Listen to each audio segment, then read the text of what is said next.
आपस की फूट। प्राचीन समय में एक विचित्र पक्षी रहता था। उसका धड़ एक ही था, परंतु सिर दो थे। नाम था उसका भारुंड। एक शरीर होने के बावजूद उसके सिरों में एकता नहीं थी और न ही था तालमेल। वे एक दूसरे से बैर रखते थे। हर जीव सोचने समझने का काम दिमाग से करता है और दिमाग होता है सिर में। दो सिर होने के कारण भारुंड के दिमाग भी दो थे, जिनमें से एक पूरब जाने की सोचता तो दूसरा पश्चिम। फल यह होता था कि टांगे एक कदम पूरब की ओर चलती तो अगला कदम पश्चिम की ओर, और भारुंड स्वयं को वही खड़ा पाता था। भारुंड का जीवन बस दो सिरों के बीच रस्साकसी बनकर रह गया था। एक दिन भारुंड भोजन की तलाश में नदी तट पर घूम रहा था कि एक सिर को नीचे गिरा एक फल नजर आया। उसने चोंच मारकर उसे चखकर देखा तो जीभ चटकाने लगा। वाह, ऐसा स्वादिष्ट फल तो मैंने आज तक कभी नहीं खाया।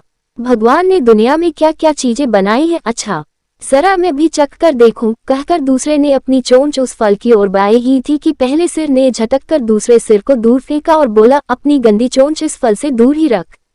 यह फल मैंने पाया है और इसे मैं ही खाऊंगा। अरे, हम दोनों एक ही शरीर के भाग हैं। खाने पीने की चीजें तो हमें बांटकर खानी चाहिए, दूसरे सिर ने दलील दी। पहला सिर कहने लगा, ठीक, हम एक शरीर के भाग हैं, पेट हमारे एक ही है।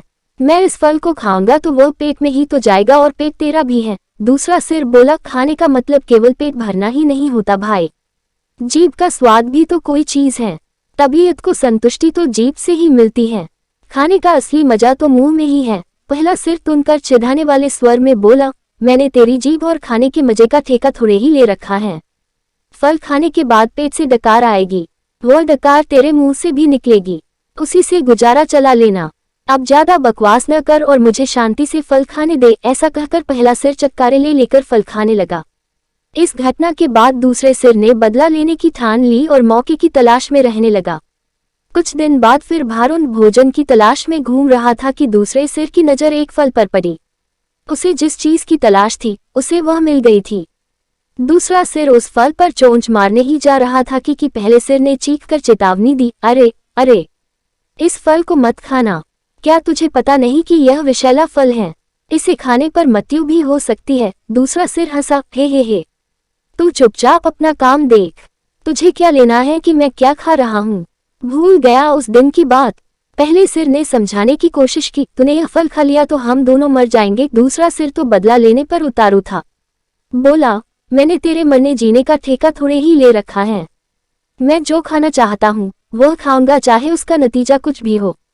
अब मुझे शांति से विषैला फल खाने दे। दूसरे सिर ने सारा विषैला फल खा लिया और भारुंड तड़प तड़प कर मर गया। सीखा, आपस की फूट सदा ले डूबती है।